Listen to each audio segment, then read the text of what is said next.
এ এক অভিনব বর্ষবরণ মল্ল রাজাদের ঐতিহ্যের লাল বাঁধের ঠান্ডা জলে একটানা ২০২৪টি ডুব দিয়ে নতুন বছরকে স্বাগত জানালেন বিষ্ণুপুরের যুবক সদানন্দ দত্ত।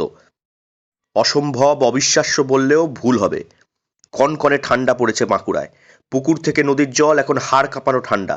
এই অসম্ভব শীতে লাল বাঁধে ২০২৪টি ডুব দিয়ে সদানন্দ দত্ত এক অদ্ভুত কাজ করলেন। প্রত্যেকেই নতুন বছরকে বিভিন্নভাবে বরণ করে থাকেন। কেউ বন্ধুদের সঙ্গে আড্ডা দিয়ে, কেউ ঘুরতে গিয়ে, কেউ আবার পিকনিকের মুডে, কেউ আবার মাতৃদর্শন করে। তবে বিষ্ণুপুরের যুবক সদানন্দ দত্ত এক অভিনবভাবে নতুন বছরকে স্বাগত জানালেন। যেহেতু ইংরেজি ২০২৪ সাল শুরু হলো এদিন, তাই মল্ল রাজাদের ঐতিহ্যের লাল বাঁধের ঠান্ডা জলে একটানা ২০২৪টি ডুব দিয়ে নতুন বছরকে তিনি স্বাগত জানালেন। তার এই অভিনব বর্ষবরণ দেখতে ভিড় জমিয়েছিলেন সাধারণ মানুষ। সদানন্দ দত্ত জানান, প্রতি বছর 16 সাল থেকে আমি টিভি প্রচারে আইছি। আজ কি করলেন?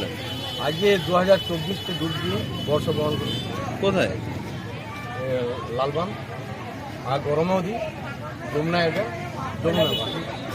কনকনে শীতে লাল বাঁধের জলে একটানা একের পর এক ডুব দিয়ে ২০২৪টি ডুব সম্পূর্ণ করে অভিনবভাবে বরণ করা হলো নতুন বছরকে। আর ডুব দেওয়ার সাক্ষী রইল বিষ্ণুপুরের উৎসাহী মানুষ। এই দৃশ্য দেখতে যোগ দিয়েছিলেন ঘুরতে আসা পর্যটকরাও। বিশ্ব রেকর্ড করা এখন লক্ষ্য সদানন্দের। এইভাবেই ডুব দিয়ে বিশ্বের নজরে আসতে চাই, এই স্বপ্ন রয়েছে সদানন্দের চোখে।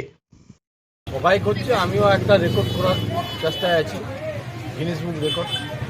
ওই রঙ্গ দেখি দুনিয়ায়, রঙ্গ বললেও ভুল হবে। সদানন্দের কীর্তি দেখে চক্ষু চড়ক গাছ সকলের। ২০২৪টি টানা ডুব দিতে প্রয়োজন স্ট্যামিনা এবং শারীরিক ক্ষমতা। সদানন্দ প্রতি বছর এই অসম্ভব কাজ করে ফিটনেসের একটি অপূর্ব নিদর্শন রাখছেন বাঁকুড়ার সামনে। বাঁকুড়া থেকে নীলাঞ্জন ব্যানার্জির রিপোর্ট, লোকাল 18 বাংলা।